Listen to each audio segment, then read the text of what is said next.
Hello and welcome back to Between the Build.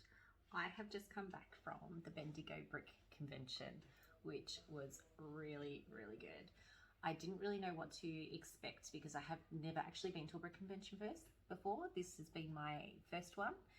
I have seen them on different like YouTube people that I follow, but they've sort of been ones that were in like Canada or America, so I wasn't really sure what to expect from one like regional Victoria, Australia. I wasn't sure what that would look like, and it was amazing. It was so cool. Like there was some really good displays, like lots of talent out there. The stalls were really heavily stocked and with some great things like I know I'm quite new to Lego, so I've only been in the game for about maybe 3-4 years. So there was a lot of things that I had not seen before. And the people there who were like running the stalls or showing off the displays just had so much knowledge and were so willing to like share and talk to everyone. So it was really good. They had the R2-D2, so this big R2-D2 robot sort of going around, which all the kids were just loving. They had different like stormtroopers and the Mandalorians sort of walking around, and lots of different places you could play with Lego, buy Lego, see builds, which was exciting. So yeah, so I actually really enjoyed it. I actually bought a few things, which is what this video is all about. This is my Lego haul from the Bendigo Brick Convention. So there's a few exciting things in my bag.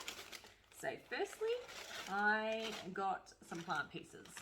So these were at a store where they were sort of selling different pieces.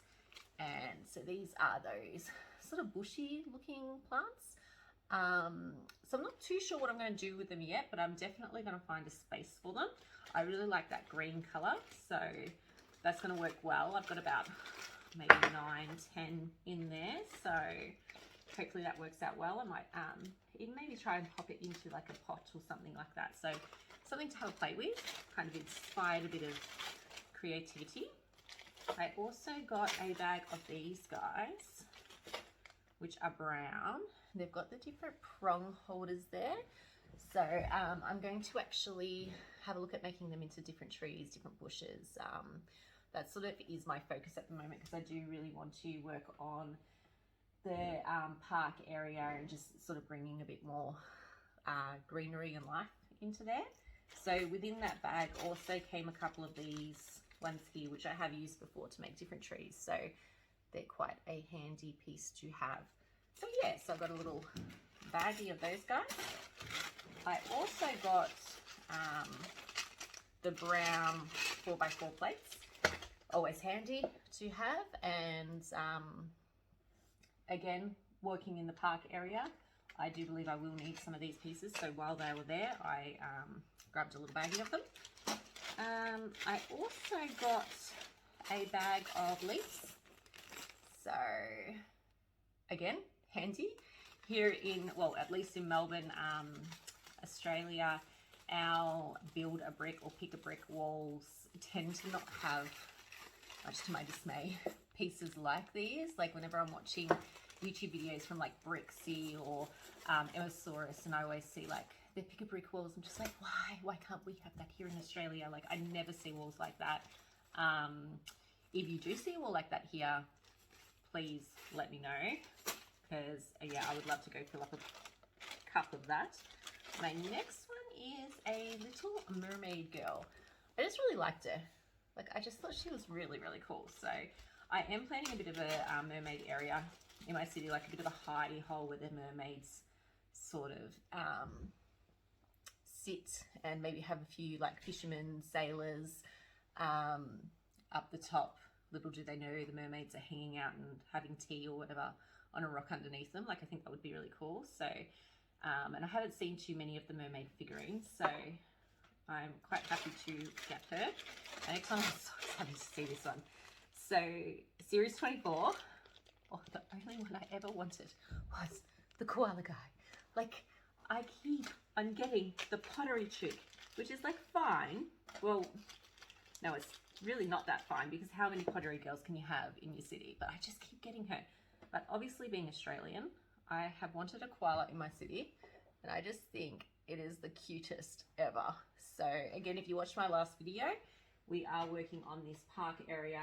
I placed the otters into like the water park, you know, got a ranger, and I've destroyed part of my park area to extend that, and because I really kind of like the way that that's going. So this is going to work perfectly with that. And my other minifig is the French dude with the dog. So this is from series 17. I don't have too many of the series 17 minifigs because, again, I am not a lifelong Lego enthusiast. I am more of a a hobby during the pandemic enthusiast. So this is our French guy. I just really, really like him. I love his little like look on his face, like he's like, what is going on? I'm very worried about this. So I think that's really fun, and he gets this like cool little bulldog as well, which I think is really, really cool. And there is a French stick in there as well.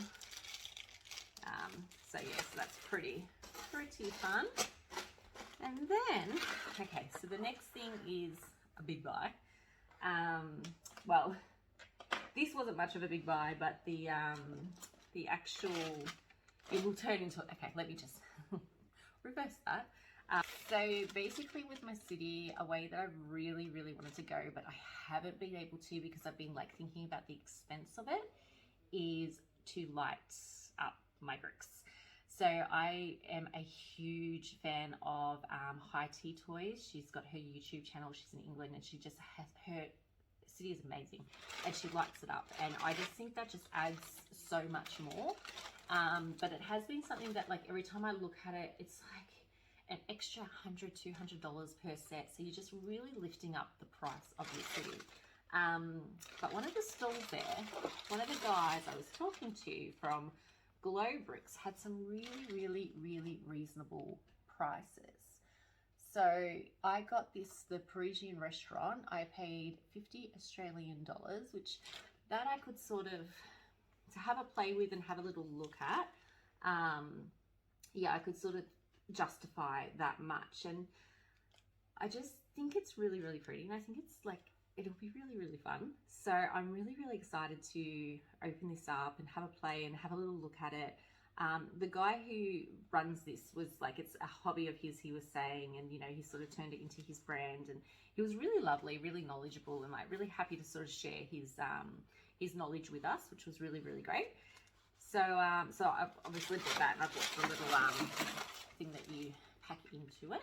So I've never done this before, so this is going to be very, very exciting to get into and see how difficult it is. And I just want to sort of see whether this is a way that I want to go with my city, if like the cost adds that much more fun to my city, and whether I can balance that out, and whether it means not purchasing an extra set for the year, instead buying the lights with the sets that I am purchasing. He also had this really good pack that I noticed that was only like 25 Australian dollars, that you can actually light up your mocks. Like, so it had a couple of lights that were quite useful in different spots. So I thought that would be cool, because that is the way I do tend to go, is I do want to really start looking at mocks and you know, making the city a bit more mine, not just having like the Parisian, having like the same sets everywhere. So yeah, so it's very exciting. So definitely go check him out, Glow Bricks. He's got a really good website up. So my next video is going to be about opening this baby up and having a play and seeing if this is a way that I do want to go with my city. I do think it will be. I have a feeling that this may be the way that we go. If you do have any advice or any tricks or anything with doing this, please leave a comment and let me know, because I really do want to take that on board. And yeah, so this is my Lego haul. This is what I got from Bendigo Bricks. It was a Bendigo Brick Convention. It was really fun. Like, it was so fun. I'm definitely going to another one. Definitely going to theirs again next year. It does go over 2 days. We did just go to the one day. I do think that next year I will go to both days. Like, I will just sort of mark out that weekend and just make it a brick weekend, because there was a lot of things that I did miss out on, that I didn't get to really take the time to have a look. Because look, it's very noisy. There's lots of people.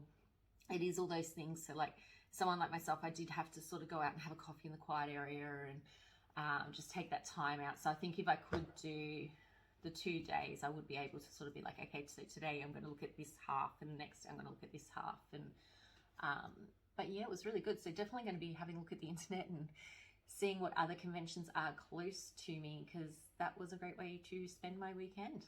So yeah, so again, thank you again for joining in and tuning in and seeing what I bought and hearing what I've got to say about Lego. Again, please comment any advice you have on lighting up, because that is the way that I'm going in the next couple of days. And yeah, all the things that we do with these videos, like, subscribe, come hang out on my Instagram as well. I've got a few pictures up on Instagram. I'm quite active on there. And yeah, we'll see you next time. Thanks again for coming and joining Between the Build. We'll see you soon.